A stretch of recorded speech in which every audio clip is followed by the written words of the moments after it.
étude biblique de ce soir. Amen. Alléluia. On va se lever et nous allons acclamer le Seigneur Jésus-Christ. Alléluia.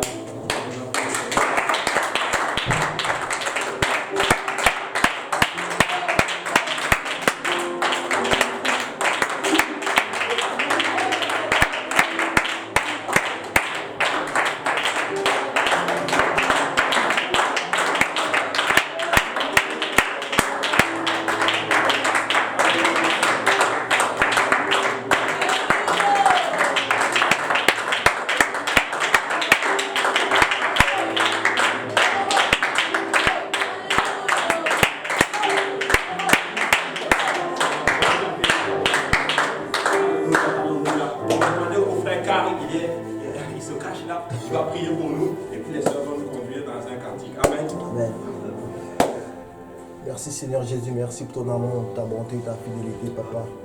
Merci pour tout ce que tu as fait, Seigneur, tu continues de faire dans nos vies, Seigneur Jésus, Papa Yahweh.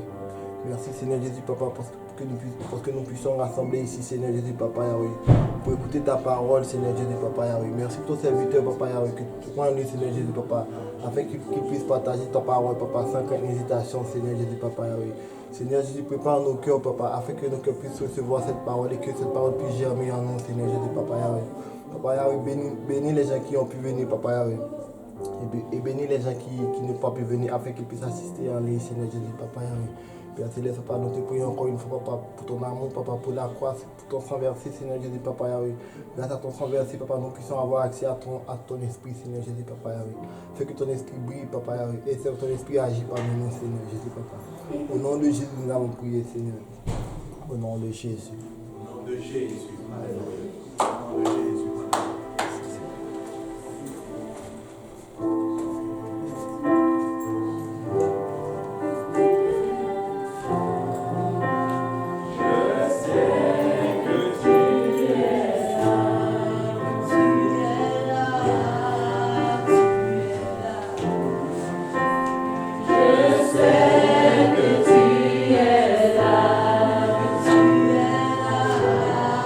Je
On peut encore battre la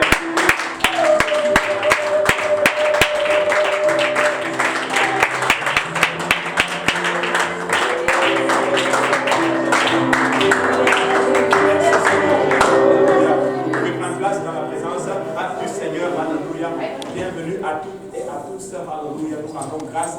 L'hiver est en train de tirer sa révérence. Amen. Amen. Je ne sais pas pour vous, mais moi je suis content de la journée. C'était un beau soleil, il ne faisait pas trop froid et on espère que ça va continuer ainsi. Amen. Alléluia. Quelqu'un me demandait, me posait une question, il me dit, frère, il dit, est-ce que l'hiver est terminé? Est-ce que l'hiver, tu penses que l'hiver est terminé? J'espère que l'hiver est terminé. J'aimerais bien que ça soit terminé. Alléluia. Mais nous rendons grâce au Seigneur pour ce qu'il fait parmi nous. Amen. On va accueillir ceux-là qui sont là pour la première fois à l'étude du lundi. Amen. On a le frère Steve qui est là pour la première fois à l'étude du lundi. À l'étude du lundi.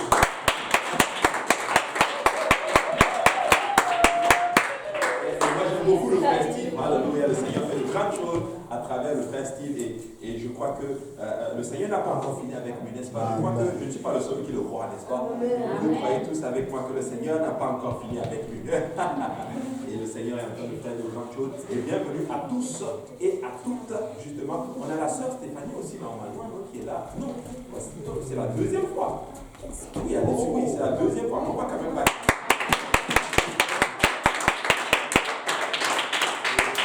Grâce au Seigneur pour ce qu'il fait au milieu de nous. Amen. Nous avons eu vraiment une semaine extraordinaire et je suis vraiment très content. Écoutez, le Seigneur est vraiment en train de faire quelque chose de magnifique. Et dimanche, la collègue de travail de la sœur Adia a été baptisée au nom du Seigneur Jésus-Christ. Quand il y avait la discussion entre elles, mais dans le retour que j'ai eu, c'est qu'apparemment elle va revenir avec toute sa famille, c'est ça?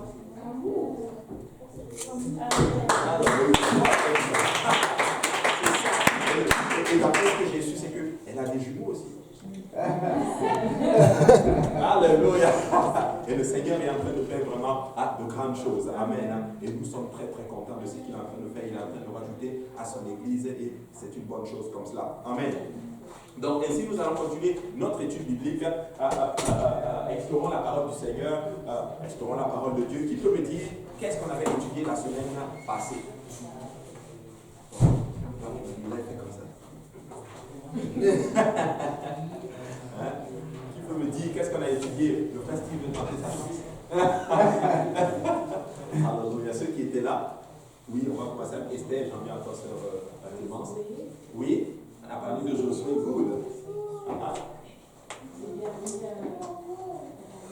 Oui, parce que Moïse a gardé 12 espions. Oui, 12 espions, et il a dit Josué a fait des espions.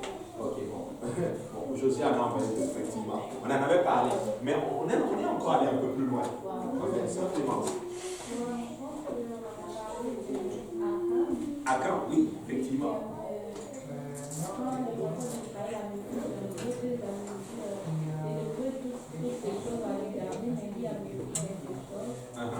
Elle avait passé dans sa famille, mais sa famille aussi avait rien dit. Donc, l'enfant a dit qu'elle avait mis en mort. Parce qu'en fait, sa famille il n'avait pas dominé dans les vêtements. Donc, il savait que l'enfant avait pris les choses, mais il n'avait pas dit à elle.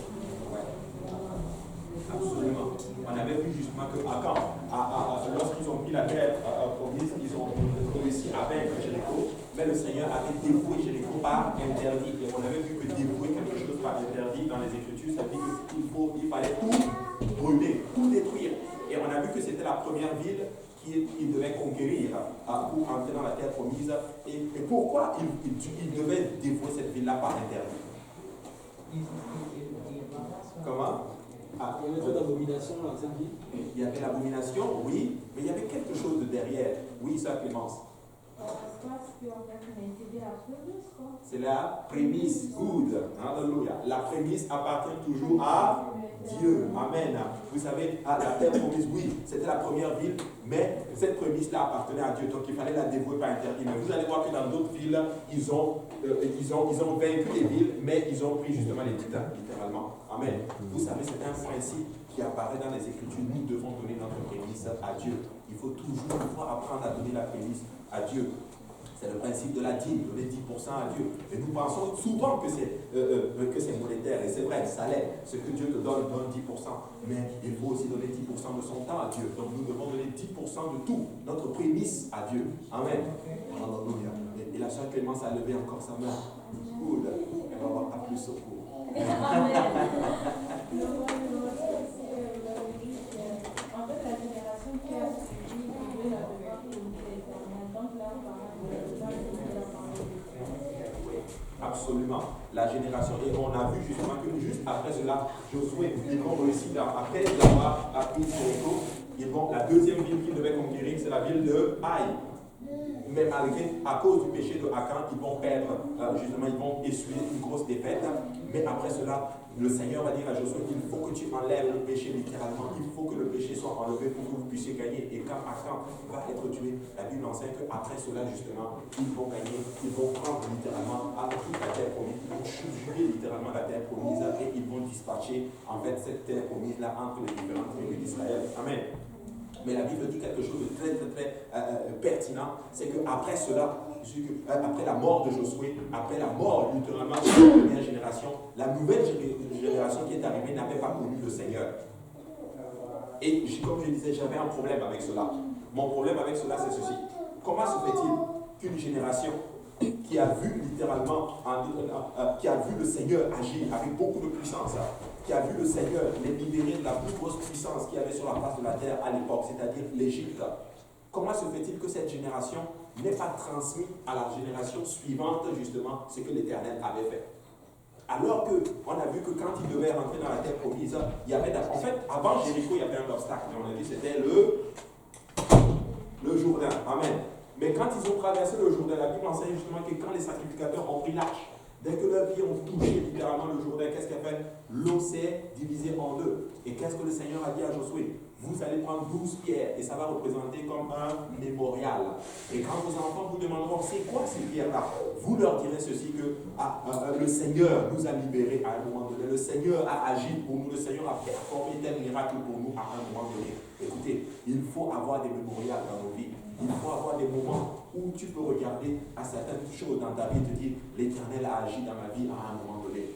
Vous savez, des fois nous déprimons, je vais vous dire pourquoi. Parce qu'on ne se souvient pas de des bienfaits de l'Éternel dans nos vies. Amen. Nous devons avoir des mémorials et c'est très important. Des fois, il faut même avoir un carnet. J'ai eu tel problème à telle date. À telle date, le Seigneur a résolu ce problème. Quand tu passes par les moments difficiles, tu prends ton carnet, tu regardes. L'Éternel l'a fait une fois, l'Éternel le fera encore. Amen. Alléluia. Mais nous n'avons pas cela. Nous n'avons pas ces pierres dans nos vies. Écoutez, c'est très important d'avoir un moment. Et j'aime beaucoup le Seigneur, c'est que la façon dont il fonctionne avec nous, c'est que des fois, il va faire certaines choses dans ta vie pour que tu sois sûr que c'est lui qui l'a fait. C'est vrai. Le frère Brick l'a dit une fois quand il prêchait. Il a dit, Dieu veut que toi tu sois sûr, que les gens soient sûrs, que tout le monde entier soit sûr que c'est lui qui l'a performé. Voilà, des fois, il nous pousse des fois dans des situations où, de par notre propre capacité, tu ne peux rien faire. Regardez ce qu'il fait avec les enfants d'Israël. Il les sort de l'Égypte avec un homme et un bâton. Ou du moins, je disais 2 hommes et un bâton. Et j'ai toujours eu des problèmes avec cela. Moïse entrait dans la maison, dans le palais de Pharaon. Il parlait à Pharaon. Pharaon a pu l'attraper et le tuer. Et c'est fini. Mais Moïse entrait. Dieu dit qu'il va te frapper. Ah oui, il va me frapper. Et il sort. Je ne sais pas combien de fois Moïse est rentré dans le palais, mais Pharaon n'a réussi à rien faire, littéralement, à Moïse. Parce que le Seigneur avait sa main sur lui. Il les sort et il les conduit où? Vers la mer Rouge. Un endroit où il n'y a pas de chemin. Et je suis convaincu que c'est lui qui est allé encore titiller Pharaon. Tu ne sais pas, Pharaon, pourquoi tu les as laissés partir? Tu veux les laisser partir? Pharaon dit, ah, mais c'est vrai. Pourquoi je les laisse partir? Je veux les poursuivre. Il les poursuit. Et là, ils arrivent, les enfants d'Israël sont là devant la mer Rouge. Et là, ils voient l'ennemi qui les poursuit. Donc, en fait, tu es pris entre Pharaon la mer rouge, et devine quoi, et ta promesse est de l'autre côté. Et des fois, nous nous trouvons comme cela, pris en sandwich, je peux le dire ainsi. Entre Pharaon, la mer rouge, et tu vois la promesse qui est de l'autre côté. Maintenant, ma question, quelle direction vas-tu prendre? Quelle direction est-ce que tu vas prendre? Tu sais, Pasteur Luc a dit quelque chose de pertinent. Tu dois toujours marcher vers l'avant. Toujours. Si tu ne marches pas, tu ne verras pas ton miracle. Alléluia. Et le pasteur Maoutier a dit quelque chose une fois quand il prêchait. Cette phrase est un peu comme un mémorial dans ma vie. Est-ce que vous savez ce qu'il a dit? Non, vous ne vous en souvenez pas. Oh. Il a dit, si tu ne luttes pas, tu ne seras jamais béni. Parce que Jacob a lutté avec l'ange de l'Éternel et il a arraché sa bénédiction.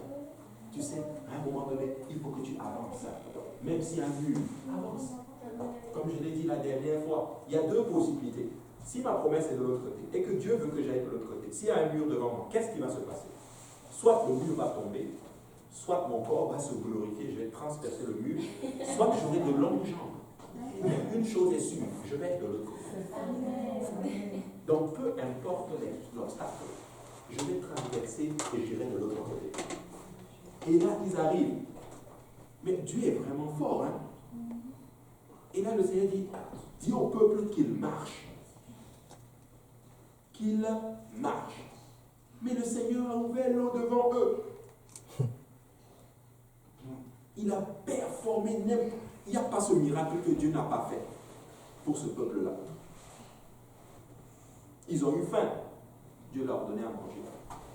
Ils ont voulu manger de la viande dans le désert. Et voici mon problème encore avec cela. La Bible enseigne que quand ils sont sortis avec quoi? Des troupeaux. Et tu cries que tu veux de la viande. Mais ils avaient des troupeaux, ils pouvaient tuer les troupeaux et puis manger de la viande. Mais comment ils faisaient alors pour donner les sacrifices dans le tabernacle? Tu sais, l'homme des fois sait provoquer Dieu. On n'est jamais satisfait. On veut toujours quelque chose de plus, sans regarder ce que Dieu a déjà fait. Si tu fonctionnes comme cela, ça va être difficile pour toi de voir la provision du Seigneur dans ta vie. Tu dis, ok, c'est ce que vous voulez, je vais tellement vous en donner, vous allez tellement en manger, que ça va même vous sortir par les narines, par les oreilles. Il a fait venir la caille. Amen. Vous savez, j'ai appris quelque chose, c'est bizarre, j'en pensais aujourd'hui juste avant de venir. Tu sais, il faut toujours rendre grâce à Dieu en toutes choses. Tu as une mauvaise nouvelle, une nouvelle à laquelle tu t'y attends pas. Merci Seigneur Jésus, je te rends grâce. Je te bénis Seigneur Jésus, parce que tu ne sais pas ce qui t'attendait littéralement. Et nous, des fois, on a du mal avec cela. On veut avoir ce qu'on veut. Mais le Seigneur va performer tous ces miracles avec eux. Il va faire tomber Jéricho devant eux. Il va les protéger littéralement. Mais la Bible enseigne que cette génération passe. Et la génération qui les suit n'a jamais entendu parler du Seigneur. Waouh! Le problème, c'est quoi? Ils n'ont pas parlé à la génération future de ce que le Seigneur avait fait. Il ne leur a pas dit que vous savez quoi, on était en Égypte à un moment donné. On était esclaves. Écoutez, est-ce que vous vous rendez compte que certains d'entre eux, dans le désert, à un moment donné, on dit à Moïse, Moïse, t'aurais même dû nous laisser en Égypte. Au moins là-bas, il y avait les oignons. Au moins là-bas, il y a des sépulcres. Écoutez, je vais vous dire une chose. Je préfère mourir dans le désert que de mourir esclave du péché. Mais oui, au moins tu meurs libre.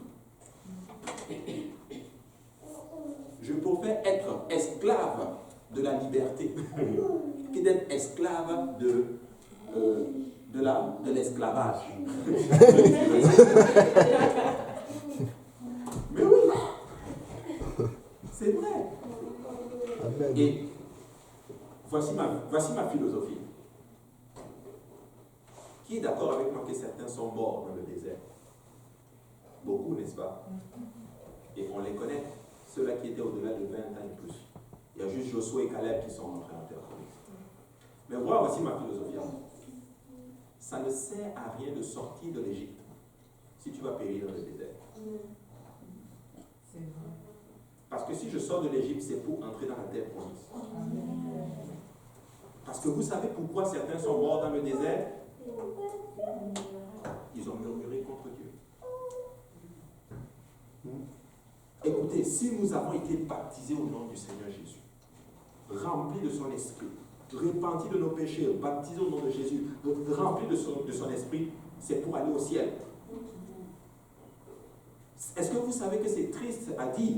Est-ce que vous savez qu'il y a des gens baptisés au nom de Jésus-Christ qui sont en enfer? Il y a des gens qui sont baptisés au nom de Jésus qui sont en enfer. Vous savez pourquoi? Parce qu'ils sont baptisés au nom de Jésus et ils ont rétrogradé à un moment donné. Ils ont abandonné leur marche avec le Seigneur. Mais nous sommes résolus. Nous allons persévérer. Amen. Et nous allons entrer dans notre terre promise. C'est très important. Mais ils n'ont pas été capables de dire littéralement à leurs enfants que le Seigneur a fait ceci pour nous. Je suis convaincu qu'ils n'amenaient même pas leurs enfants à l'église. Amen. Les enfants n'allaient pas à l'école du dimanche. C'est pour ça justement que les enfants n'ont jamais entendu parler de l'Éternel. Regardez, c'est ce que la Bible dit. On va le lire. On va aller dans Juge, chapitre. On va le lire. Et nous allons parler aussi aujourd'hui des générations. Que quelqu'un dise les générations. Les générations. Amen. Et on va voir qu'est-ce que le Seigneur a pour nous aujourd'hui. On va aller dans Juge, chapitre 2. On va lire à partir du verset... voilà. On va lire à partir du verset 10.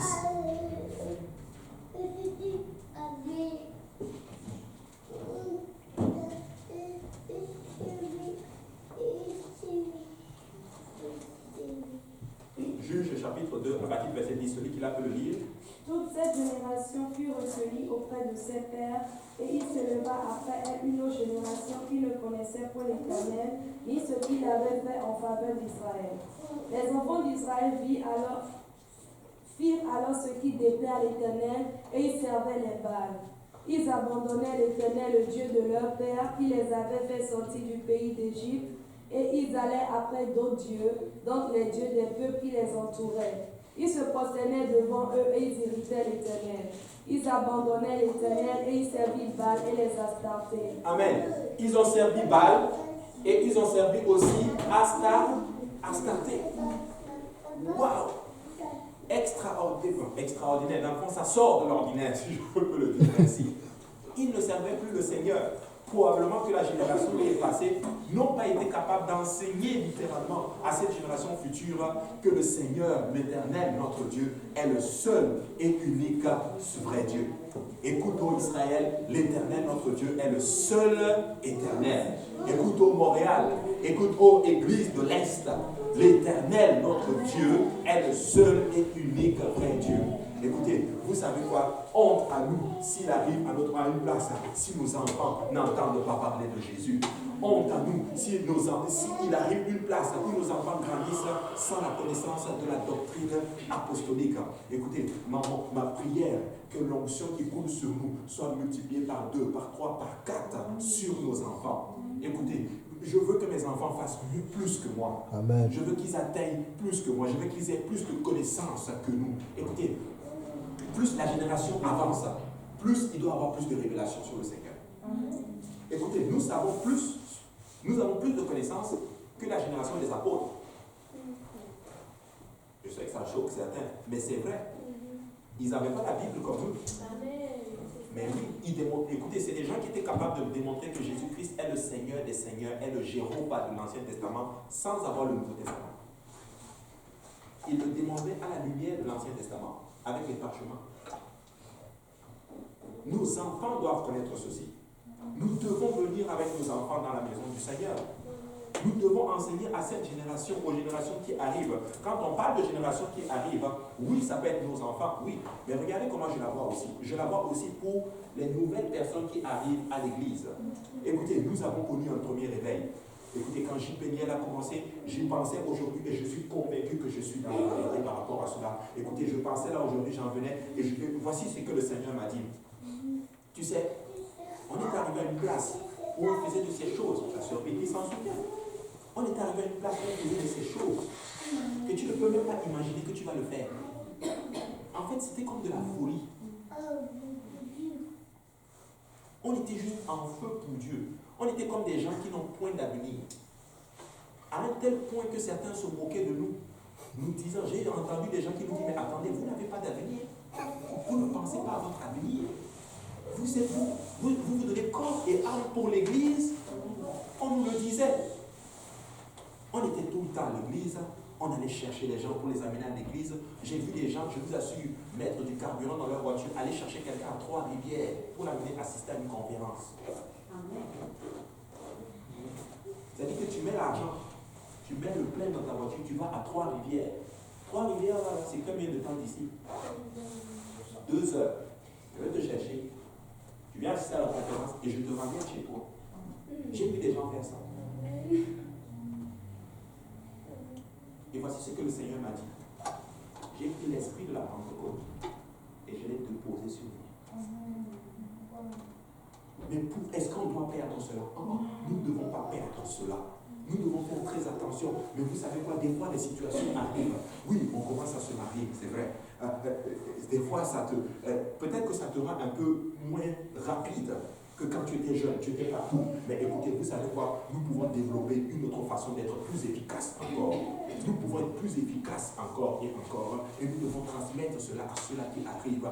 On ne doit pas perdre ce feu. N'ayez pas peur de sacrifier pour Dieu. N'ayez pas peur de faire de la folie pour Dieu. Mais laissez-moi vous dire que quand vous faites ces choses, le Seigneur va nous bénir.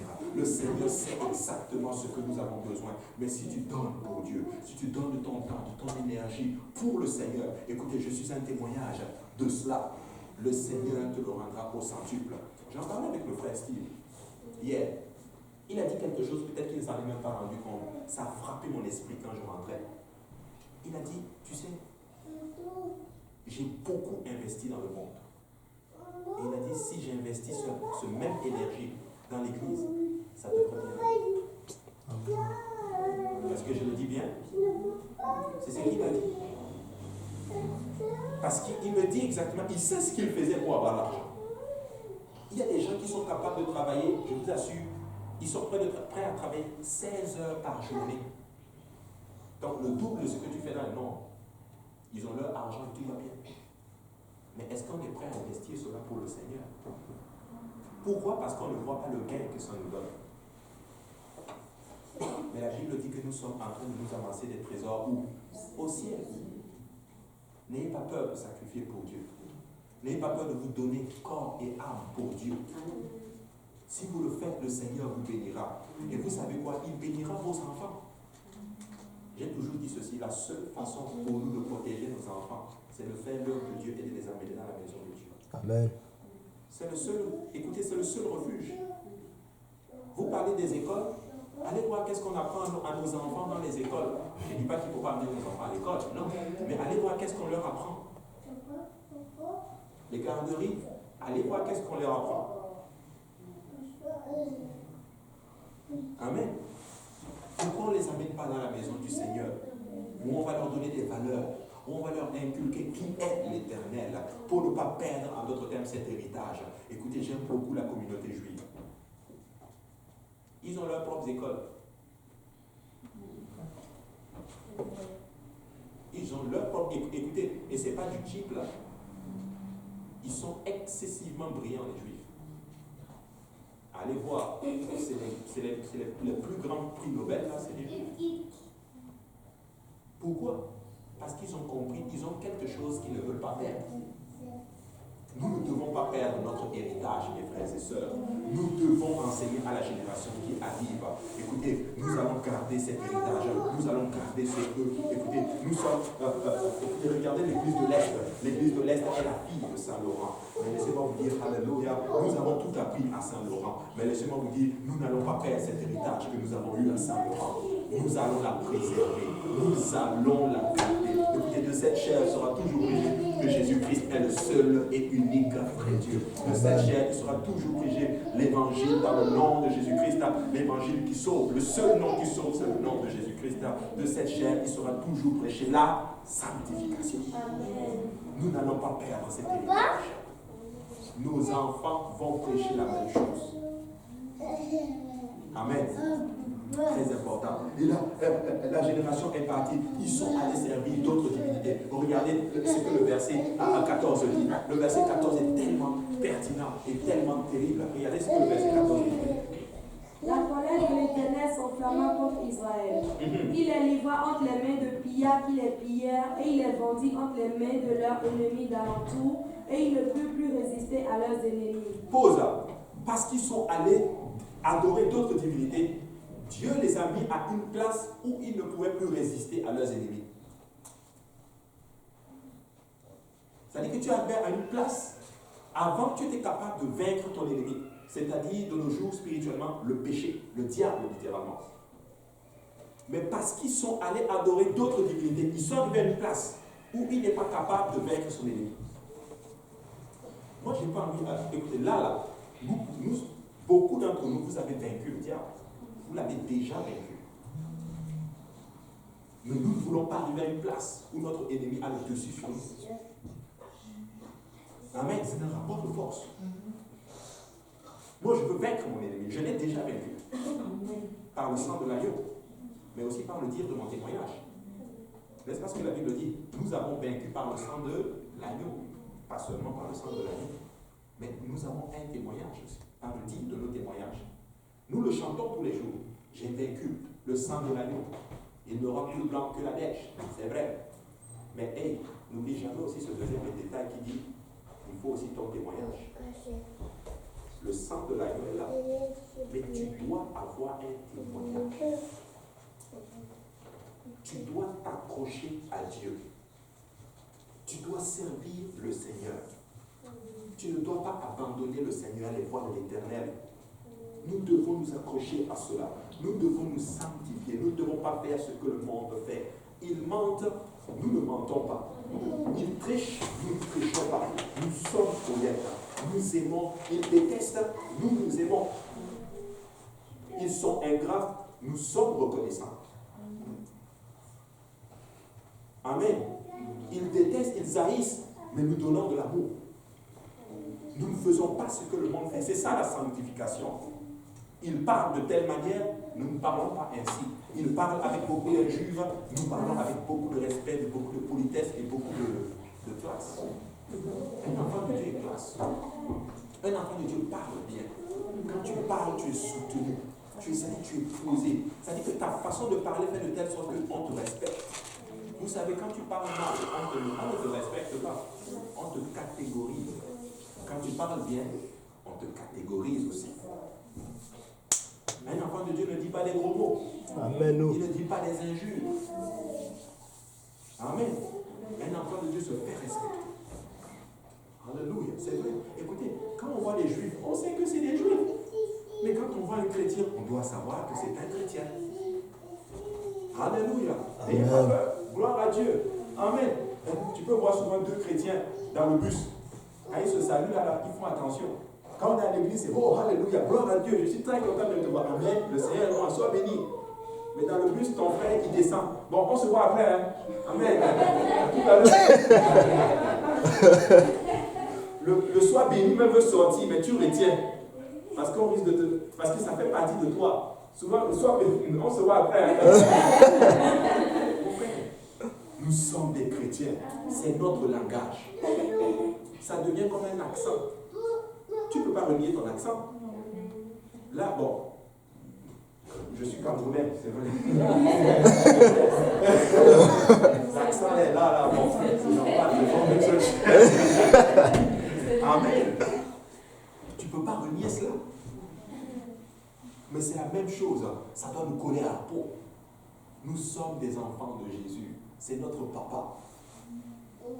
Et quand je manque, quand je fais quelque chose de mal, c'est le nom de la famille que je suis en train de mettre en disgrâce. C'est le nom de la famille. Écoutez, vous savez quoi? Il y a certaines choses que beaucoup de personnes, quand ils ne vont pas faire, ou ils vont essayer de cacher. Pourquoi? Même pas à cause d'eux, mais à cause du nom qu'ils portent. Mais oui. Vous savez quoi? Si le prince William fait quelque chose de mauvais, oui, c'est sa personne qui est attaquée, mais vous savez quoi? C'est même pas lui seulement qui est attaqué. C'est le nom de la famille royale qui est attaqué. Donc, des fois, quand nous faisons des choses, oui, ça nous attaque individuellement, mais ça attaque la famille. Amen. Ça attaque la famille. Nous avons un témoignage à préserver. Amen. Nous avons un témoignage à préserver, et ça, c'est très, très, très important. La colère du Seigneur s'est enflammée contre eux, de telle sorte qu'ils étaient même plus capables de vaincre leur ennemi. Je vais vous dire une chose. Si tu veux vaincre ton ennemi, consacre-toi. Quand tu es consacré, ton ennemi a peur de toi. La consécration est une puissance extraordinaire. Nous ne luttons pas contre la chair et le sang.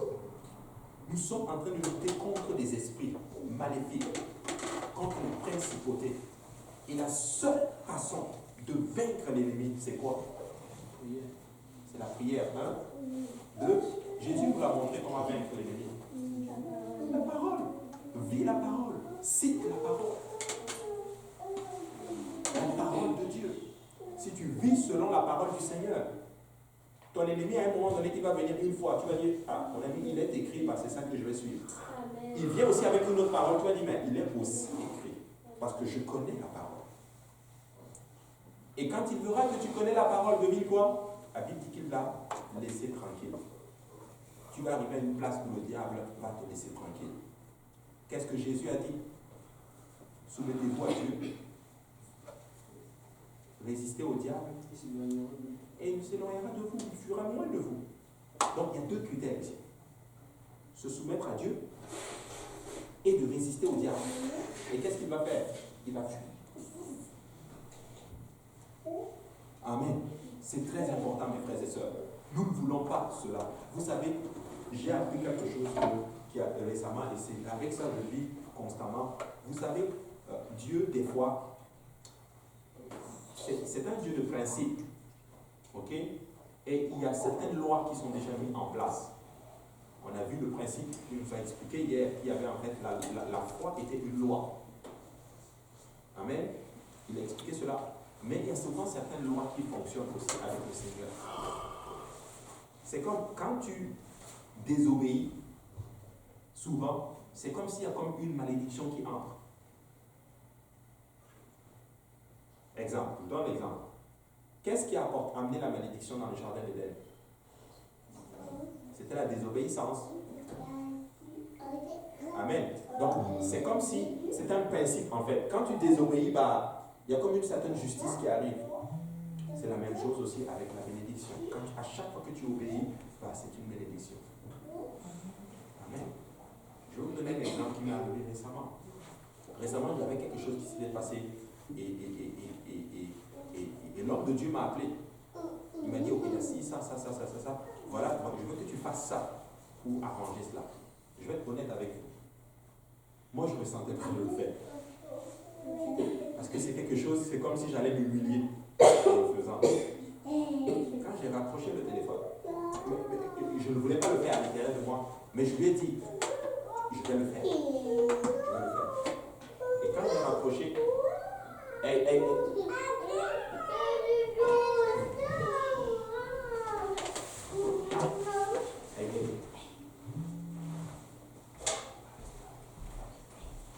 et là, vous savez ce que Dieu m'a dit? Dès que j'ai raccroché, le Seigneur m'a dit quelque chose. Je suis juste en train de te donner une occasion pour te bénir. Je veux juste te bénir. Donc, si tu obéis, tu vas être béni. Et vous savez quoi? J'ai obéi et le Seigneur m'a béni. Amen. C'est le Seigneur m'a béni. Écoutez, obéissons. Obéissons au Seigneur. C'est très, très, très important. Regardez ce que la Bible dit. Regardez le verset 15. Oh, ce verset 15, c'est difficile à lire.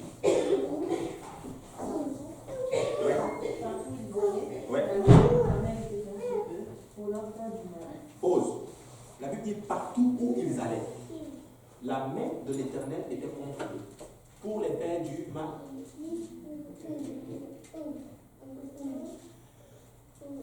Je ne sais pas si vous saisissez cela.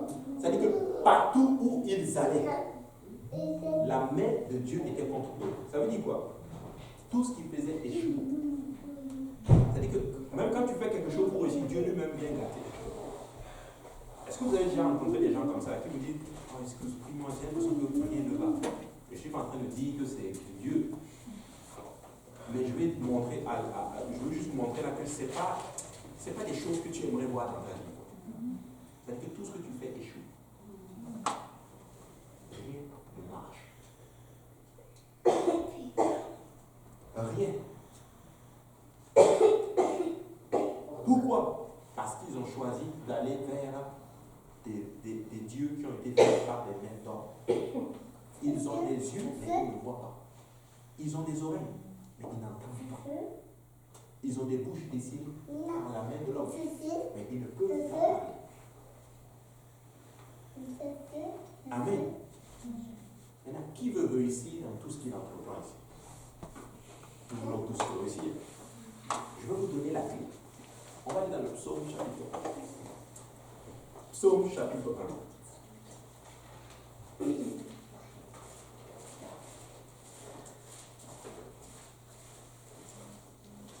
Celui qui l'a peut le lire. Heureux l'homme qui ne marche pas selon le conseil des méchants, qui ne s'arrête pas sur la voie des pécheurs et qui ne s'assied pas en combat dans mon cœur, mais qui trouve son plaisir dans la loi de l'Éternel et qui la médite jour et nuit.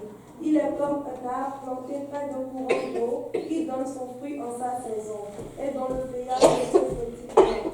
Tout ce qu'il fait lui réussit. Pause. Tout ce qu'il fait lui réussit. Heureux l'homme qui ne marche pas selon le conseil des méchants.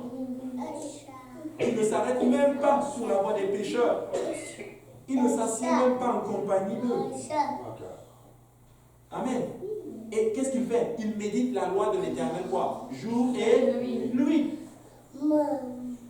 Et qu'est-ce qu'il fait d'autre? Il est comme un arbre planté près d'un cours d'eau. Il donne du fruit en sa saison. Ça veut dire quoi? Ça veut dire quoi? Ça veut dire qu'au moment où tu attends de lui, quand tu as besoin de lui, il est là. C'est ce que ça veut dire, non?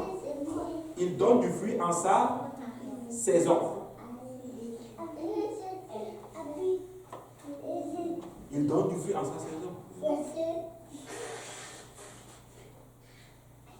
Il donne du fruit en sa saison. Waouh! Ça veut dire que si tu attends de quelque chose, si Dieu attend de quelque chose de nous en ce moment, nous devons produire cela. Amen. C'est très important. Oui, frère Steve. Moi, peut-être que je comprends, vous allez me dire si je comprends bien. Mettons que si je demande quelque chose, ça ne veut pas dire que je vais l'avoir tout de suite. Je vais l'avoir, mais que ça soit le temps, mais que lui décide que ce soit le temps. Fait que c'est pour ça que le fruit, on l'a à sa saison. C'est quand que lui décide que c'est prêt. Exact. Ça, c'est une autre façon, exactement. C'est une autre façon aussi de voir la chose. Mais là, il est en train de parler de l'homme qui marche, qui ne marche pas selon le conseil des méchants. Mais ce que tu dis est très vrai. Des fois, nous demandons quelque chose à Dieu. Et des fois, il va nous dire non. Des fois, il va nous dire oui. Ou des fois, il va nous dire attends un peu, ce n'est pas encore la saison. Comme tu es sûr. Mais là, il parle de l'homme. Donc, j'essaie de l'appliquer à nous. Il dit que l'homme qui réussit tout ce qu'il fait, il donne du fruit en sa saison. Amen. Exemple. Supposons que c'est la saison où il faut produire. C'est la saison où il faut gagner une âme à Dieu. Qu'est-ce que l'homme qui réussit tout doit faire? Il doit gagner, il doit donner ce fruit-là.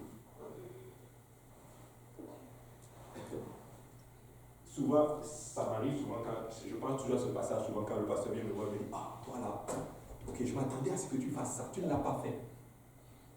Vous avez déjà vu ça? Il vous a jamais dit ça? Mais qui me regarde comme ça. En tout cas, moi, il me l'a toujours dit. travailler avec nous. Amen. Écoutez, vous savez quoi? Nous devons maturer. En fait, ça parle littéralement de la maturation. En fait. Il faut maturer. Il faut maturer parce que Dieu te sauve pour que tu produises des œuvres. Nous ne sommes pas sauvés par les œuvres, mais nous sommes sauvés pour faire des œuvres. Amen. Sœur Ando. Mais comment tu sais que c'est la bonne saison? Ça se voit à travers des fois ton comportement, à travers de comment tu fonctionnes. Tu peux voir la maturité d'une personne. Il y a des personnes, effectivement, quand tu les vois, ils sont là depuis très longtemps, mais ils ne sont pas encore mûrs. Ils n'ont pas encore réalisé en d'autres termes. Tu vois? En fait, tu ne fonctionnes plus comme un bébé. En fait, tu t'appropries les choses. Tu commences à te prendre en charge. Exemple, chez toi à la maison. On va prendre l'exemple. Comment on sait que tu es mature? Toi, à ton âge. Donc, tu te lèves le matin. Tu n'as pas besoin que maman fasse ton déjeuner. Tu te lèves, tu ouvres le frigo, tu fais ta toilette toi-même, tu fais tes choses toi-même. Amen. Tu fais ton déjeuner, tu vas chercher à manger et tu pars. Amen. Tu vois, imagine-toi par exemple, jusqu'à l'âge de 40 ans, tu es encore à la maison à la charge de papa et maman. Bon, tu vois, c'est un peu ça, tu vois. Donc ça fait que si ça fait 50 ans que tu es dans l'église, okay, et que tu n'es même pas encore impliqué, il y a quelque chose qui ne va pas. Tu n'es pas encore mûr. Tu vois. Et là, ça devient un problème. Parce que oui, pour quelqu'un qui est là, ça fait quoi, quelques temps, on peut comprendre. Il apprend. Mais plus nous grandissons, nous devons faire quoi? Nous devons maturer. Nous devons maturer. Et c'est très, très, très important. Nous devons grandir. Et comme je l'ai dit toujours, vous savez quoi? Dieu nous pointe. Nous tous là, ici, nous sommes pour un ministère bien précis. Il n'y a pas quelqu'un ici qui n'est pas dans, qui ne peut pas faire, qui ne peut pas ministrer. Ministrer veut dire servir, tout simplement. Il n'y a pas quelqu'un ici qui ne peut pas servir en Dieu. Nous pouvons tous servir. Amen. Donc,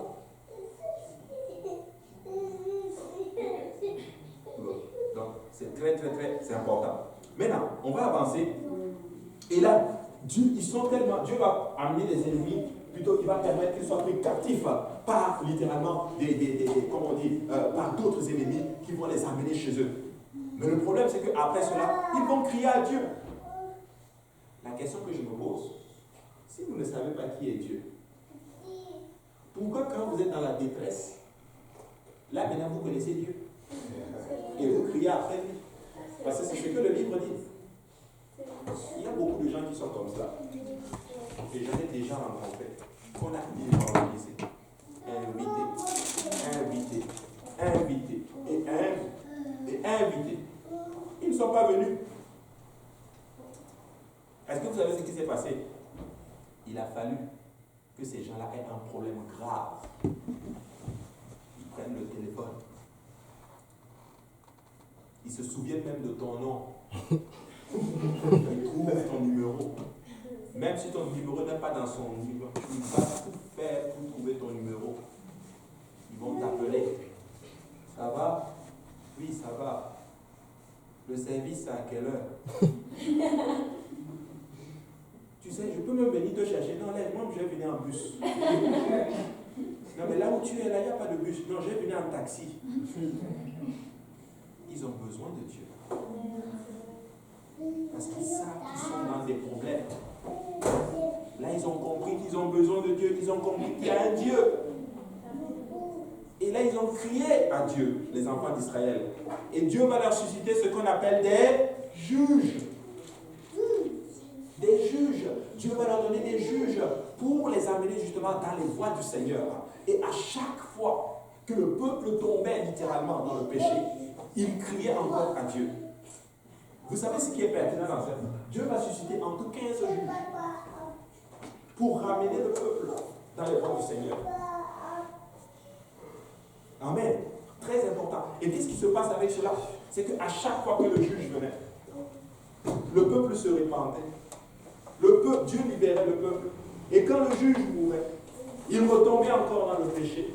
Et il criait encore à Dieu. Et Dieu suscite encore un autre juge. Oui. C'est quoi la différence entre le juge et le prophète? Good, bonne question. C'est quoi la différence? On pense que les juges, c'est les ancêtres, littéralement des prophètes. Les juges, littéralement, ils avaient, si tu veux, Dieu les a suscités, mais ils avaient aussi, si tu veux, c'était comme des guides politiques aussi, tu vois. Tu vois, c'était comme des chefs littéralement. C'était comme, je n'ai pas envie de dire les présidents, là, mais si tu veux, ils dirigeaient l'aspect politique et militaire, spirituel, littéralement, de la chose. Mais le prophète, tu vois, c'était plus le côté spirituel. Très important. Et là, un des juges, par exemple, que vous connaissez, nous avons Gédéon, Samson. J'ai entendu parler d'eux. C'était des juges. Écoutez, je vais vous choquer. Est-ce que vous savez qu'il y avait même une femme parmi les juges? Quel est son nom? Déborah était une juge. Donc ceux-là qui viennent dire, oh, mais vous savez, la Bible dénigre les femmes. Mais mon Dieu me montre qu'il a utilisé une femme dans les Écritures. Nous respectons les femmes. Nous respectons les femmes. Nous disons que nous n'avons pas tous les mêmes attitudes. Je vais dire quelque chose qui n'est pas politiquement correct. Attendez, je vais le dire hors de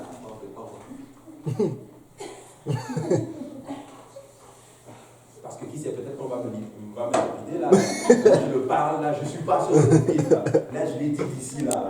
Est-ce que je. Oh bien, ok, je vais le laisser. Je ne vais même pas le dire. Est-ce que je le dis? Ok, je vais sortir et puis je vais vous le dire. Ouvrez bien grand vos oreilles. Ouvrez vraiment, curez même les oreilles là. Mais écoutez ceci, c'est très. Vous devez savoir ceci. Amen. C'est une grosse révélation, c'est une bombe. Ok. Je prends mon souffle là. Les femmes sont différentes des hommes.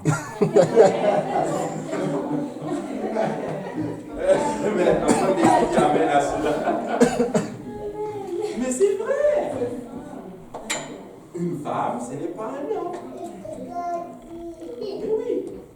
Mais ça ne veut pas dire qu'aux yeux de Dieu, il y a un qui est supérieur à l'autre. Non, non, non, non, pas du tout.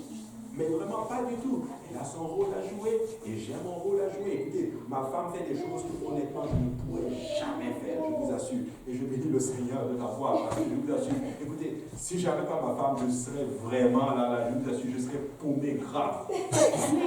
Un brouillon. Amen.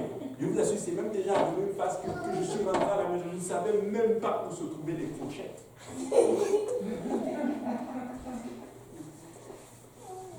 Mes clés.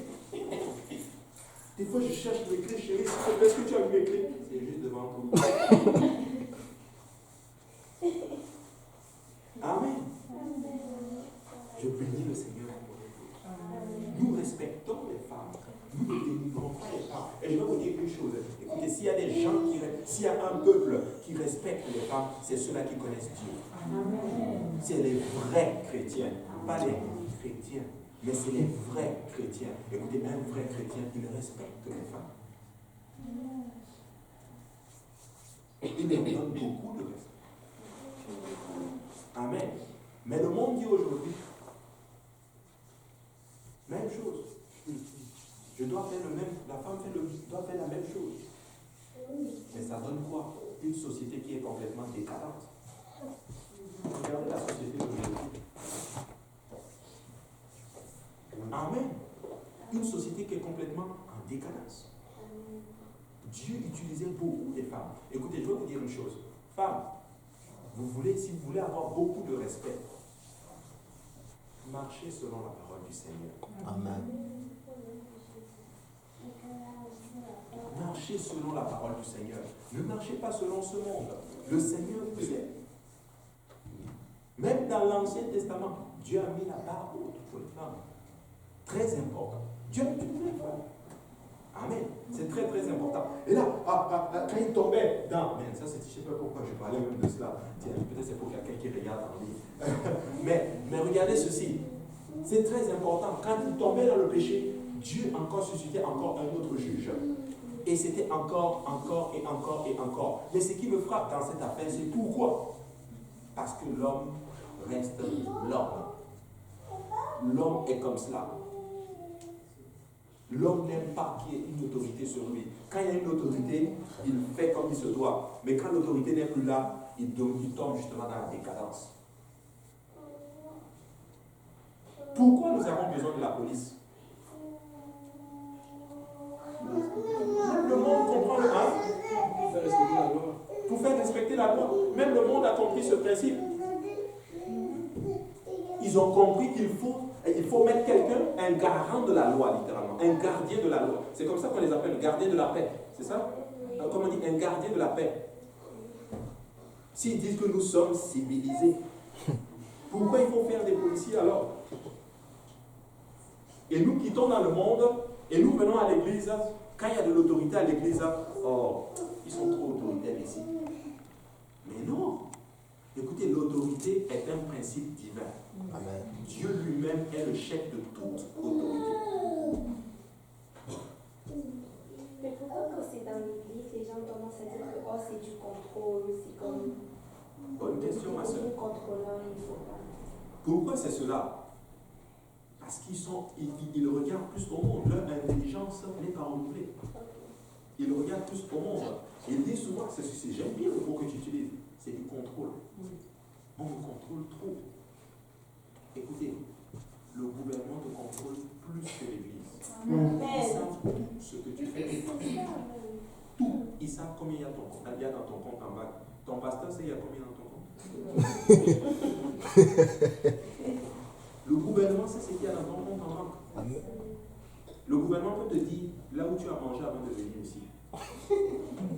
Ils savent tout. Ils peuvent tout retracer. Quand tu payes cash, il va te dire, tu as payé avec chèque. Matin, tu as mangé du riz. Ce soir, tu as bu le lait. Tu as mangé du pain. Il peut tout te dire. Écoutez, mais c'est vrai. Quand c'est le monde, c'est correct. Mais quand c'est à l'église, pasteur, ça ne te regarde pas. Tu n'as pas le droit de me dire cela. Come on. Come on. J'en reviens à toi, sœur Vanessa. Mais vraiment, come on. Je vous assure, c'est incroyable. Récemment, je parlais avec quelqu'un, là, je ne sais pas qu'est-ce qui se passe. Il me dit, oh, il y a ça dans ton dossier. Je dis, mais comment tu sais? En fait, tu sais tout ce que je fais. Il faut que je vous raconte Une fois, je travaillais un peu à l'époque, là, je travaillais à Laval et je suis tombé un autre temps sur un client. Et je pense que c'était quelqu'un, c'est probablement quelqu'un qui a accès au système. Dès que je lui ai donné mon nom, il est rentré dans le système, tac, tac, tac, tac, tac, il a sorti mon nom de famille, il m'a dit, tu travailles ceci, voici, c'est telle personne est ton directeur, tac, tac, tac, tac. J'ai dit, mais dans ma tête, je dis, mais attends, toi tu es un sorcier. Mais on n'a pas de problème avec cela quand c'est le monde. Écoutez, la police là, ils te prennent. Il tape juste ton nom dans son système. Il sait à quelle heure tu es entré au Canada pour la première fois. Il sait à quelle école tu es. Qu'est-ce que tu fais dans la vie? Il sait tout sur toi. Tout.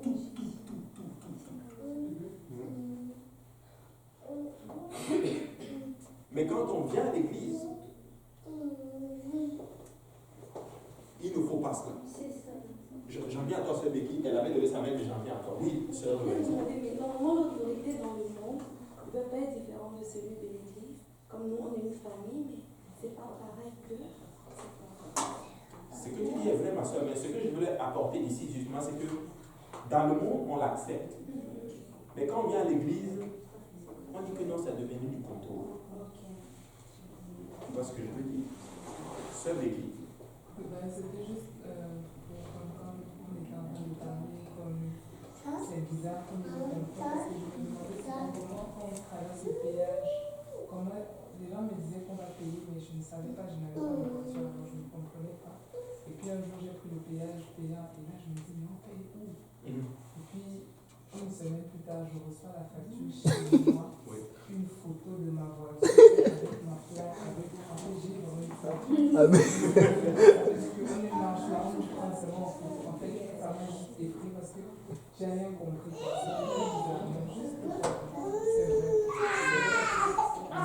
C'est vrai. C'est exactement. Merci. sais, on parle que ici, il y a du contrôle. Je ne sais pas si c'est parce que je suis nouveau que ça va venir, mais je ne sens pas aucun contrôle, moi. Alléluia, amen. Quand je passe la porte, le contrôle est là. Parce que présentement, j'ai une personne qui me contrôle pour encore quelques mois. À comparer du contrôle ici, j'aime bien mieux être ici.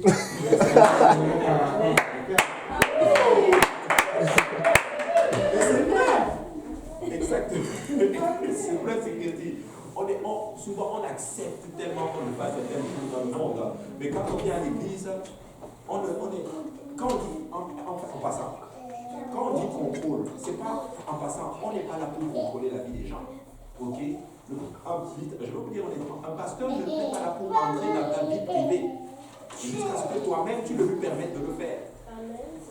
Tu peux dire au pasteur, littéralement, pasteur, il y a ça que je veux faire, je t'en parle, mais je veux que tu te sentes libre de me dire ce que tu penses. Dis-moi, parce que ta voix est importante dans ma vie. Mais oui, frère. Comme moi, c'est sûr que la personne qui a joué, je n'ai pas donné la permission d'entrer dans ma vie. Elle fait pareil, tu sais. Tandis qu'ici, il n'y a pas personne qui m'a posé de questions sur d'où je viens, qu'est-ce que je fais, puis à quelle heure que je mange, à quelle heure je me couche, avec qui je me tiens. Tandis que, je sais pas, moi, je sais que la personne qui va me dire que l'Église va être contrôlée, on va avoir une bonne discussion. Exact. Je pense que même je vais tout le temps le voir. Exactement. Parce que qu'est-ce qui se passe avec ça? Vous savez, il y a des quand on dit des règles, il y a des règles de bienséance ici dans la maison du Seigneur que nous faisons. Que nous faisons parce que nous voulons pour le bon fonctionnement des choses. Et surtout, souvent, c'est pour préserver. Exemple, on va souvent dire par exemple que si tu es à l'église, tu vois une sœur, par exemple, que tu aimes, ou un frère, ou une sœur voit un frère qu'elle aime, on va lui dire, va parler au pasteur, va expliquer au pasteur, il y a telle personne sur laquelle je suis intéressé, etc., etc. Pourquoi on dit ceci? C'est juste pour te protéger, en fait. Littéralement, pour te dire, écoute, parce que lui étant le pasteur, qu'est-ce qu'il fait? Il sait tout sur la personne. Il va te dire, la personne probablement traverse tel moment, et sa vie est comme ça pour le moment, je te conseille d'attendre un peu. Attends un peu, regarde-la, observe-la, attends que la personne grandisse, et tu peux voir qu'est-ce que ça va donner. Ou littéralement, des fois, il va te dire, oublie. Parce qu'il y a déjà quelqu'un d'autre dessus. Écoutez, ça se fait même dans le monde. Écoute, quand tu vas me projeter une maison. Amen. Je travaille dans le domaine, un peu dans le domaine, je travaille dans l'institution financière, mais quand tu vas acheter une maison, tu vois une maison, tu dis, ah, ça me plaît. À qui tu vas parler? Tu ne vas même pas parler au propriétaire, tu vas parler au courtier. Mais le courtier va te dire, c'est correct. Ou bien il va te dire, ah, oublie ça, il y a une offre déjà dessus. Écoute, si dans le monde ça se fait et on n'a aucun problème avec cela, on vient dans l'église, il contrôle. Il contrôle. Pourquoi il a le droit de me dire? Mais non. Alléluia. Sœur Vanessa. Alors en fait, on aura dit alors que le monde contrôle, mais l'église nous protège. Oui. J'aime cette phrase. Le monde contrôle, mais l'église protège. Ça, c'est vrai.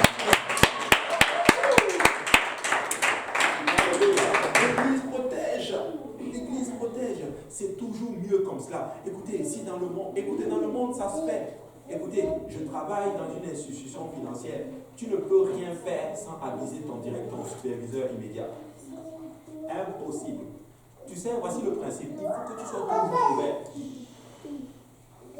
Il faut que tu sois couvert. Je vous donne un exemple. Un parapluie. C'est quoi un parapluie? C'est une couverture. La couverture te protège contre la pluie. Donc, si j'ai quelqu'un sur moi, si je fais une erreur, devine qui est-ce qui va me couvrir? C'est celui qui est sur moi. Donc, vaut mieux être sous une couverture. C'est très, très, très, très important. Amen. Mais je ne sais pas, vous Comment se fait-il pour que mais c'est juste pour dire ceci, ils voulaient pas l'autorité. L'autorité qui était sur Israël les a aidés littéralement à sortir de leurs ennemis. Mais quand cette autorité est morte, ils sont retombés encore dans le péché. Ils sont retombés encore dans des moments difficiles. Et ça, c'est très, très, très important. C'est très, très important. Nous devons apprendre quelque chose que j'aimerais vraiment. Nous devons respecter l'autorité. Même dans le monde, ils comprennent le principe de quand il y a de l'autorité, les choses vont bien. Amen. Très important. Maintenant, oui, ma soeur.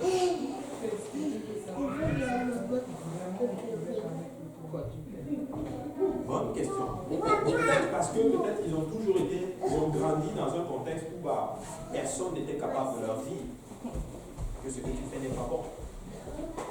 Parce que beaucoup, par exemple, nous venons des familles. Et dans le monde, on avait tendance à faire tout ce qu'on veut. Et personne n'avait le droit de nous dire que ce que tu fais n'est pas bon. Tu sais, des fois, quand tu es. Et ce qui est fort aussi, justement, avec souvent ici, et je bénis beaucoup le Seigneur pour l'esprit qui est vraiment en train de travailler au milieu de nous, c'est beaucoup de jeunes qui sont étudiants étrangers, qui sont venus étudier ici. Voyez-vous?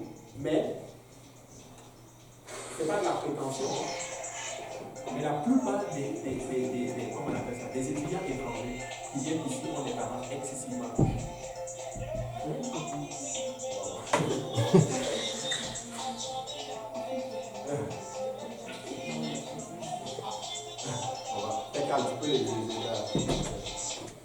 Ah, c'est bon. Alléluia. Et ce sont des gens qui ont des parents excessivement riches. Donc, ils ont toujours eu tout ce qu'ils voulaient. Ah oui, c'est vrai. Je vous chante, c'est que chez vous, là, en Afrique, là, on avait des gens qui nettoyaient la maison, on avait des gardiens et tout. Ah, mais c'est vrai ou faux? On faisait tout pour vous. Ça veut dire que quand tu arrivais de l'école, la nourriture était déjà bien préparée. Certains d'entre nous, c'est le chauffeur qui allait les chercher à l'école. Mais quand tu es venu à l'église, amen. Qu'est-ce que tu dois faire? Tu dois d'abord venir demander la permission. Mais attends, ce n'était pas comme ça moi avant. Mais l'Esprit du Seigneur est en train de travailler avec nous. L'Esprit du Seigneur est en train de travailler et nous sommes en train de. Notre intelligence est en train d'être renouvelée.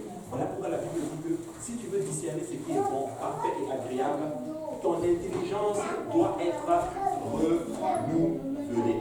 Amen. Et ça, c'est vraiment très, très, très important. Donc, dis à ton voisin, tu as besoin de l'autorité. Amen. Et vous savez quoi?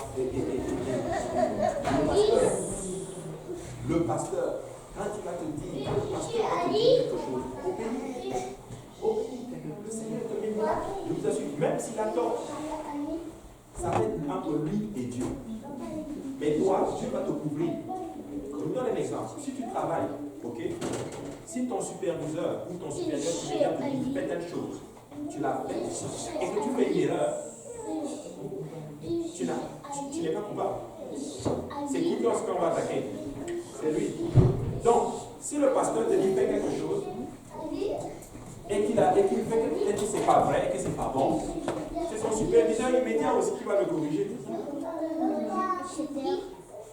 Donc, nous, tout ce qu'on a fait, c'est faire ce qu'on nous demande de faire.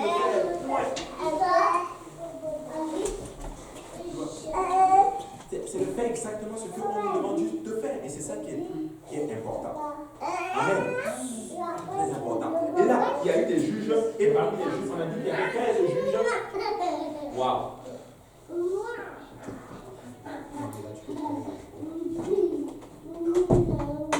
Tu vois. Et on a vu qu'il y avait Othniel, il y avait Ehud, Shamgar, Déborah, Barak, Gédéon, Abimelech, Tola, Jali, Jephthé, vous les connaissez tous, Élie, Samuel, pas Élie le prophète, mais Élie le sacrificateur, qui était un des juges.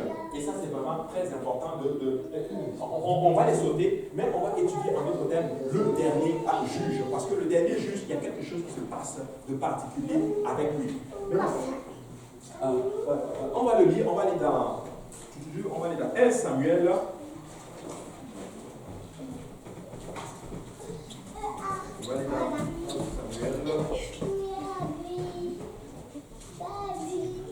Allez, je vais vous donner le verset. Voilà, 1 Samuel chapitre 8, et on va lire à partir du verset 1. Maintenant, juste avant qu'on le lise, je tiens à apporter un peu plus de détails sur les juges. Dieu les choisissait, les juges, pour diriger le peuple. Mais ce qui est pertinent avec ça, c'est que les juges, ce n'étaient pas des gens qui avaient de quoi, qui avaient sujet de se glorifier en fait.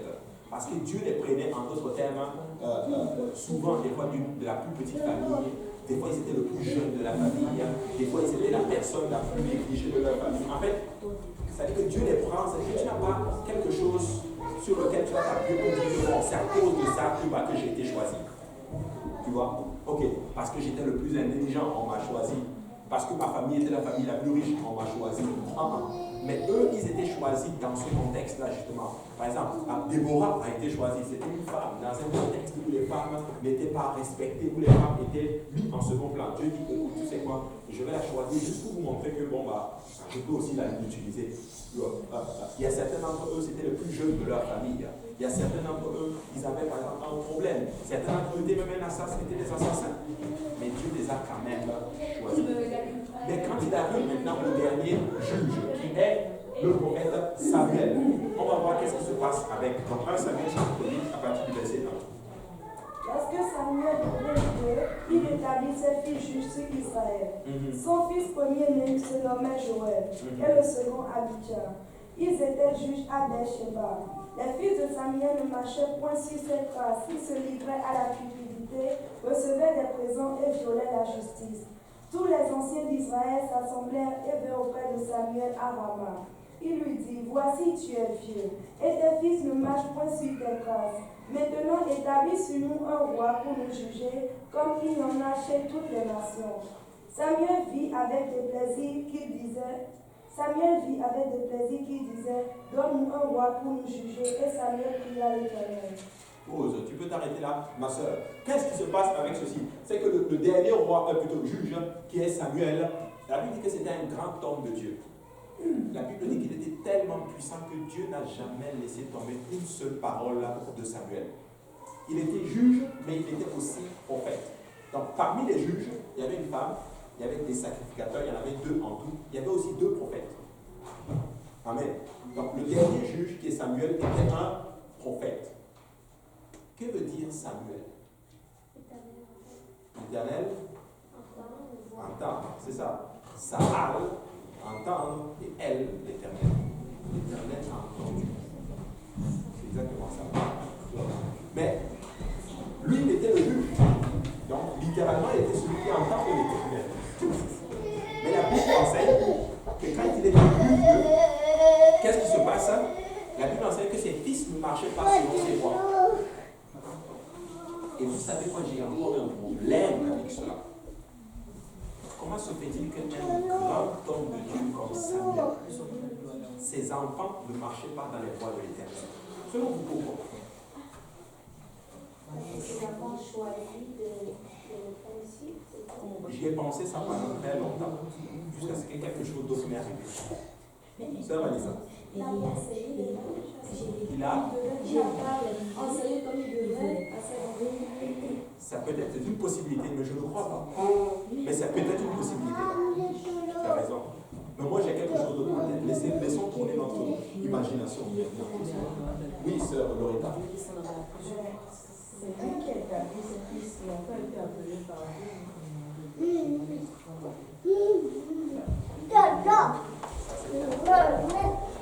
C'est lui-même qui a établi C'est son Dieu qui fils. les a appelés, mais là, c'est lui qui a établi ses fils. Exact. Ça, c'est un très bon point. Ils n'ont pas été appelés. C'était devenu comme un royaume. Je suis roi, bah, c'est sûr et certain que c'est mon fils qui va me remplacer. Lui, il les a établis. Il ne les a pas appelés. Souvent, certains pasteurs, ils tombent dans l'erreur. Je suis pasteur, les enfants doivent être aussi pasteurs. C'est ça. Pas forcément. Amen. Dieu peut les appeler à faire autre chose. Quoique j'aimerais bien qu'ils soient des pasteurs. C'est mon souhait, c'est ce que je demande à Dieu. Mais Dieu peut les appeler à faire autre chose. Je n'ai pas à les forcer pour les établir. Ne forcez pas les gens en passant. Voici la leçon que je vais apporter aussi. Pour le profitateur. Nous ne forçons pas les gens à faire des choses. Nous enseignons juste. Et nous prions que Dieu donne la conviction aux gens. Ne force pas quelqu'un à faire quelque chose. Tu fais l'étude biblique avec quelqu'un et la personne ne change pas. Continue juste à faire l'étude biblique et à prier pour lui. Mais ne force pas les gens à faire des choses. Amen. Nous ne sommes pas là pour forcer les gens. Si tu forces les gens, peut-être qu'ils vont le faire pour te faire plaisir. Mais à un moment donné, laisse-moi te dire qu'ils vont abandonner. Laissez les gens vivre. Ne forcez pas les gens à appliquer la sanctification, à porter les jours. Amen.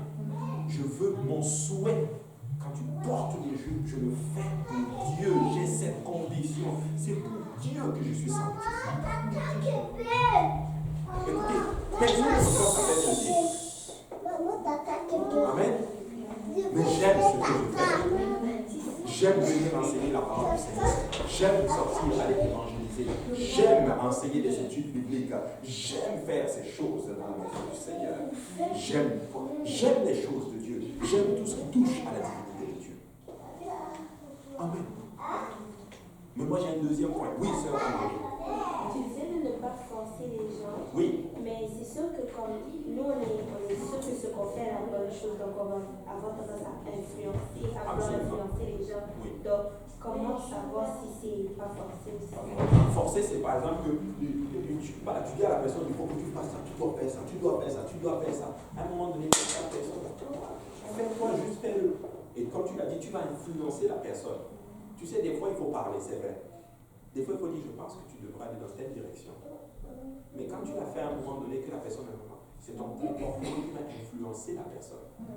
Parce que ta façon de vivre, ta façon d'être, et l'onction qui coule sur toi, la personne doit juste voir que tu louis. Voilà pourquoi Jésus dit que votre lumière luise, afin que les gens voient et glorifient votre Père qui est dans les cieux. Mais comment tu vas luire? Si ton travail, tu es tout le temps là en train de persécuter, fais ça,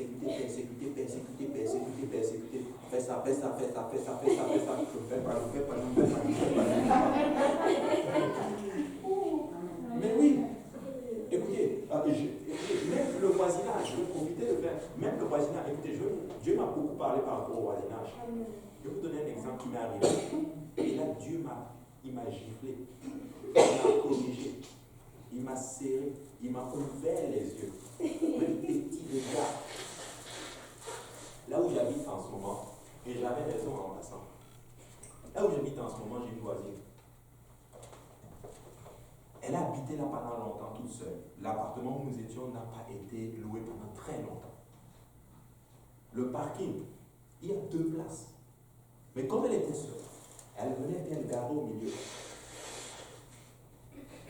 Mais un beau jour, il y a cette famille qui arrive avec 4 enfants et qui embarque dans cet immeuble.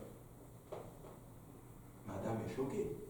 Elle perd son confort parce qu'elle va devoir maintenant se tasser parce que moi je paye pour le stationnement. Et là, je vais la voir. Là, bon, finalement, on fait comment? Il faut qu'on se partage parce que je paye pour le stationnement. Oh non, il faut que tu parles à la propriétaire. Et ça s'est échauffé. Et je me suis aussi échauffé. Et je lui ai dit ces 4 vérités. Chose que je ne devais pas faire. Et Dieu m'a corrigé. Et Dieu m'a corrigé avec un verset. Ne réponds pas au fou selon sa folie. Sinon tu deviens aussi un fou. Amen.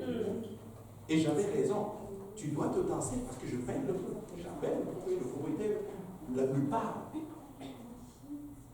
S'il a fallu que le propriétaire lui parle pour qu'elle prenne sa place. Pour que je puisse aussi avoir ma place. Et c'était devenu tendu entre nous. Mais quand je dis tendu, ça dit qu'on se croit là. Et moi aussi, quand je la vois, c'est Et Dieu dit, mais pourquoi tu es comme ça?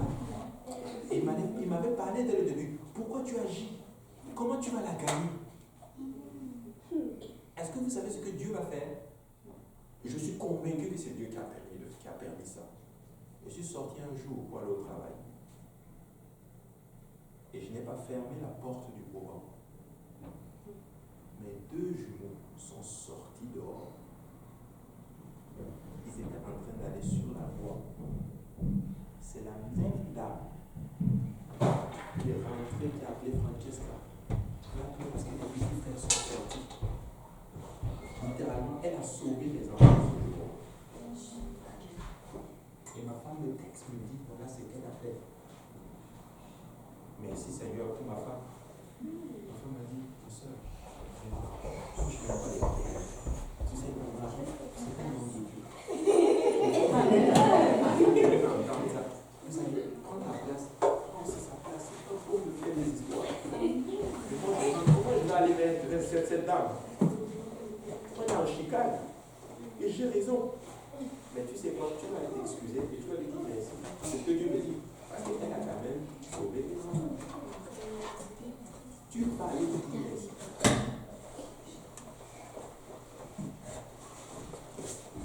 Non. Tu veux vraiment que je le fasse? Tu vas le faire. Une langue. Mais je peux même l'écrire, non? Je peux laisser une lettre, tu vas le faire de vive voix. Ling lang.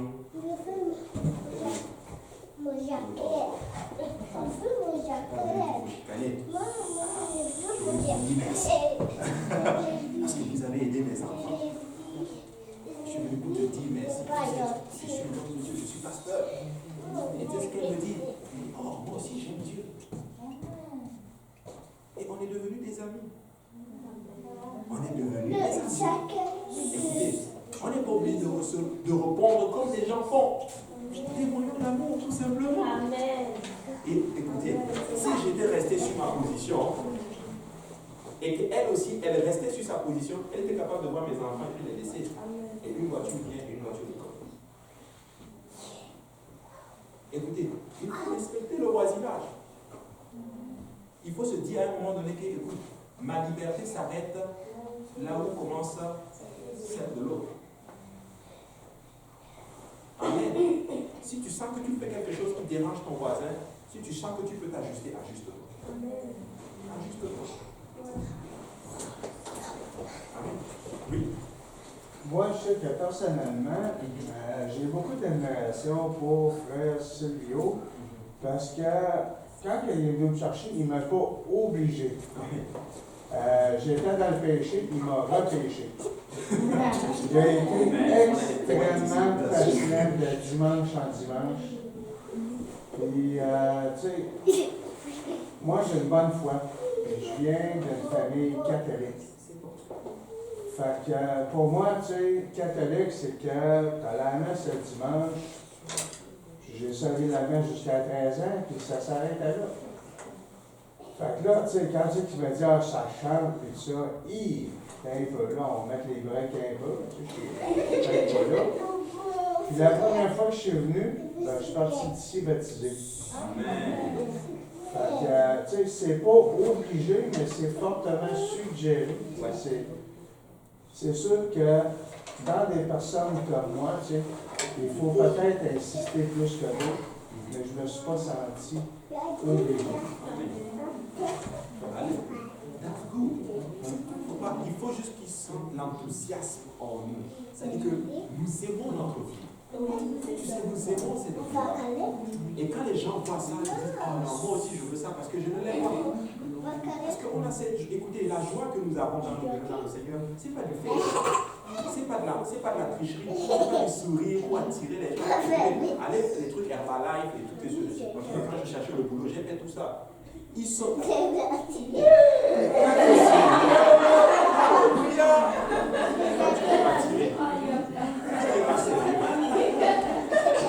Mais nous, quand on fait, déclaré.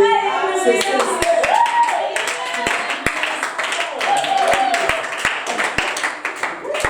Nous le ressentons. Nous aimons ce que nous faisons. Écoutez, personne ne nous force à faire quoi que ce soit. Personne ne nous force à faire. Nous aimons la vie que nous aimons. Et ça contamine les gens. Les gens n'ont pas ce que nous avons. Écoutez, souvent j'enseigne là, vous ne le voyez pas, mais il y a des gens qui s'arrêtent pour nous regarder. Il y a quelque chose qui les attire. Il y a quelque chose qui les attire. Et quand ils entrent, ils vont voir cette joie qu'il y a dans la maison du Seigneur. Écoutez, tu vas être heureux, vis pour Dieu. Alléluia. Soyez heureux. La vie chrétienne n'est pas une blague. Nous devons être épanouis. Nous devons être épanouis. Là, l'apôtre Paul dit réjouissez-vous. Je le répète. Réjouissez-vous encore. Réjouissez-vous. Sois heureux. Sois heureux. Des fois, il faut dire, frère, tu n'arrives pas à faire quelque chose. Tu n'arrives pas à le faire. Mais moi, l'homme de Dieu, oui, bon, moi, je n'arrive pas à le faire. D'ailleurs, je ne comprends même pas ça. C'est juste qu'on en parle. Nous sommes des humains. Nous sommes des humains. Écoutez, je regarde beaucoup, les entreprises, comment elles fonctionnent. Des fois, ils regardent l'épanouissement de l'entreprise. Vous savez comment ils font? Ils ont un principe.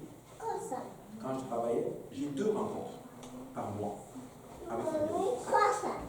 Une rencontre individuelle et une rencontre de groupe. Et souvent, dans la rencontre individuelle, des fois, on ne parle même pas des performances. Comment tu vas? Est-ce que ça va à la maison? Elle sait tout sur ma famille. Elle sait que je suis pasteur. Des fois, elle me demande comment va l'église. Une fois, je suis rentré dans son bureau et j'avais le document, le bulletin à l'époque de Saint-Laurent là. Je suis rentré, j'ai oublié ça dans son bureau. Et puis je suis sorti, je suis allé en voie, je travaillais. Et puis il est revenu. Ah bon, tu as oublié ton programme du service francophone, tiens. Oh, tu aurais dû le garder parce qu'il faut que tu viennes le dimanche prochain. Et c'était bon. Nous devons être épanouis dans notre chrétienté. Nous sommes heureux dans ce que nous faisons. Nous aimons la vie que nous faisons. Prenons cela avec beaucoup de joie parce que les gens, c'est ce qu'ils recherchent, mais ils ne l'ont pas. Nous, nous l'avons. Nous l'avons. Nous devons donc aimer et chérir cela. Quand tu chéris ce que tu as, Dieu te bénit encore. Et quand tu réalises ce que tu n'as pas, Dieu est capable de le prendre et de le donner à quelqu'un d'autre. Il le prend et le donne parce que tu ne sais pas la valeur de la chose que tu as.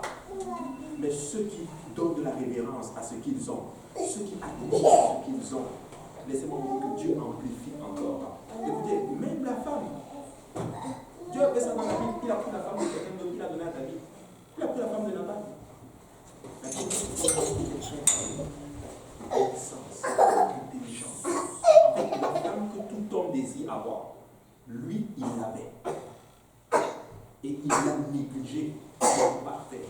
Je la prends et je la mets dans l'homme sur mon cœur.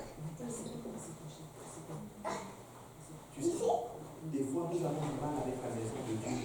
Tu ne sais pas qu'il y a des gens qui crient. On va voir ça. On va voir ça. Moi, j'aime mon église. J'aime mon pasteur.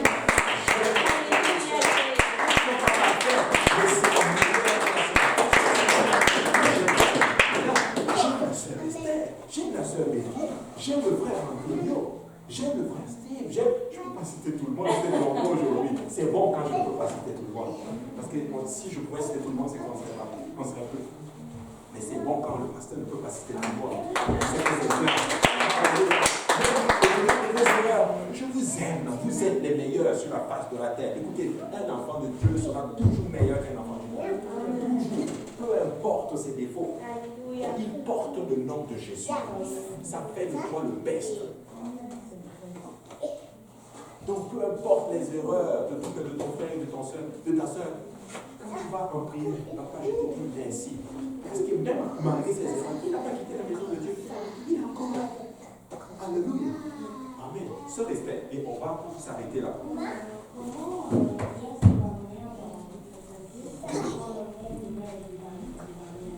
Gloire à Dieu. Tout simplement, il faut juste que tu réalises ce que tu as et que tu te concentres sur ça. Je vais te donner un exemple. Hein? Non, quand je dis épanoui, ça ne veut pas dire respecter ce que le monde fait, ce que le monde fait. Non. Que tu réalises en fait d'abord ce que tu as, les enfants. Je te donne un exemple. Ok.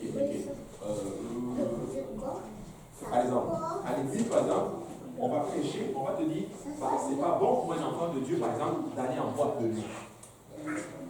Ok? Toi, tu vas rester là. Oh, tu ne peux pas aller en boîte de nuit. Le monde, il faut en boîte de nuit. Il faut en boîte de nuit. Moi, je ne peux pas aller en boîte de nuit. On va faire ça. Et ta vie est perte. Mais au lieu de cela, ça dépend de comment tu le regardes. Si tu dis, mais il a fait la boîte de nuit, mais il y a juste des livres. Il y a des challenges, le frère, il y a des il y a le tennis. Il y a le patinage que je peux faire. Il y a le soccer que je peux faire. Il y a le barbecue, il y a le pique-nique, il y a toutes ces choses. Et ça en passe. Et chaque année, les programmes ne fait juste qu'augmenter. Écoutez, on cherche même des fois pour mettre des programmes de l'église. On n'arrive plus. Tellement il y a des activités. Écoutez, si tu es dans l'église ici et que tu t'ennuies, il y a un problème. Amen. Il y a un problème. Tu vois? Donc, il faut juste, faut pas juste regarder le bon. C'est comme par exemple, je l'ai dit la semaine passée, ça dépend de comment tu regardes les choses. C'est comme quelqu'un par exemple qui donne à Dieu. Il prend son reçu d'impôt, il va voir son comptable. Il avait donné 8 000 en dîme. 8 000 $ en dîme. Son comptable lui dit, mais attends, tu es fou. Tu donnes tout cet argent à l'église. Il dit, mais ne le regarde pas dans ce sens. Regarde que cette année, Dieu m'a donné 80 000. Il y en a qui n'ont pas ça. Il faut que ça dépend de comment tu regardes les choses, avec quelles lunettes tu portes pour regarder les choses. Donc, ne regarde pas ce que tu ne peux pas faire dans le monde, mais regarde ce que tu peux faire dans le Seigneur. Et ta perspective change.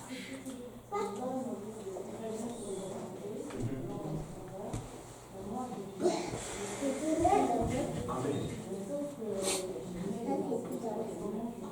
L'église est plutôt le monde, mais les barrières. Là-dessus, Dieu va te faire vraiment là-dessus. Quand tu pries là-dessus, tu dis Seigneur, moi je veux faire ta volonté, il va tout répondre. La seule défense, elle est témoignage là-dessus. Elle travaillait dans une compagnie à l'époque où je crois qu'on portait des pantalons, c'est ça? Elle est venue avec sa jupe. Mais elle a même juste fait, elle a juste porté sa jupe. On a juste laissé la main. Moi je crois que Dieu les a juste aveuglés. Je vois tout le temps qu'ils ont travaillé, peut-être qu'ils voyaient qu'elle portait le pantalon. Mais elle avait en fait une jupe. Dieu est capable de voiler les gens juste pour toi. Ça dépend. Est-ce que tu désires faire la gloire du Seigneur? Je crois que quand tu veux faire pour Dieu, tu vas faire. Il va donner des peuples en fonction de toi. Celui qui a apporté ça hier, j'avais vu ça comme ça. Je ne sais pas comment il fait ça. Mais je ne veux même pas savoir comment. Mais il dit que je peux donner des peuples pour toi. Peu importe ce que ça coûte pour que tu puisses vivre pour Dieu, Jésus va le payer. Jésus va le payer. Amen. Alléluia. Levons-nous tous ensemble. La prochaine fois, pas la grâce du Seigneur. Oh, j'avais oublié, je voulais vous apporter ma barre par rapport au cas de Samuel. Pourquoi? Mais je vais vous le dire pendant que vous êtes debout là. Oui, regardez. C'est vrai, quand vous étudiez la vie de Samuel, vous allez vous rendre compte de quelque chose. Il s'est déplacé trop. Généralement, c'était un pasteur qui habitait à Rama, mais c'est comme s'il allait à Shiloh, c'est comme s'il prêchait partout. On va le dire comme ça. Tu vois. Et ce qui est pertinent aussi, je ne sais pas si vous avez déjà fait attention à cela. On ne parle pas de ça. Parce que s'il a 2 enfants, c'est qu'il a une épouse. Et c'est bizarre, mais c'est qu'il a une femme. Donc je crois que c'était une famille qui était un peu déséquilibrée. Bien de ses parents.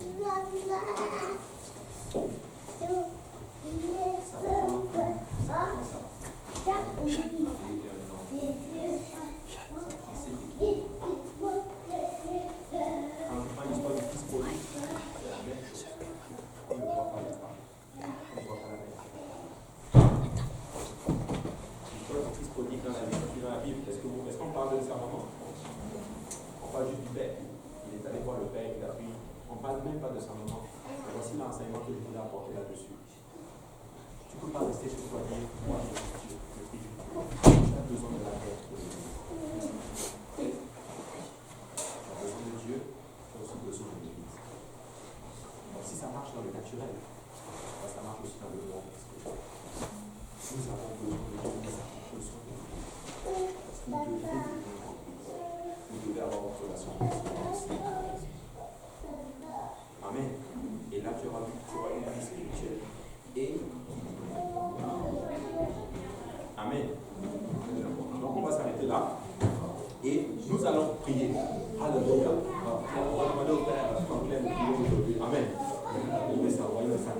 cela. J'aime bien les gens quand ça. Alléluia. Prions pour moi. Éternel Dieu, nous te bénissons pour ce moment partagé dans ta présence. C'est un énorme privilège d'être avec toi. Nous te bénissons une fois de plus pour les enseignements que nous avons reçus. Te demandons de fixer cela dans ton cœur et de donner la force de mettre cela en pratique. Et nous te demandons de bénir.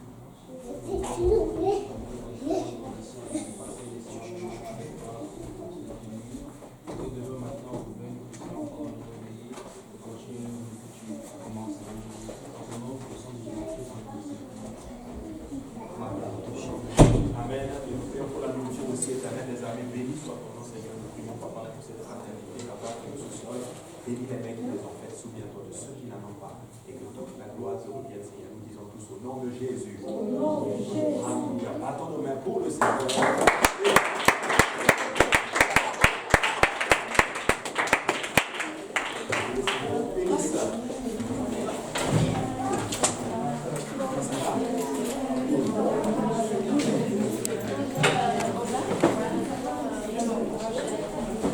Non, même pas ça en bas. Il faut oublier. Non.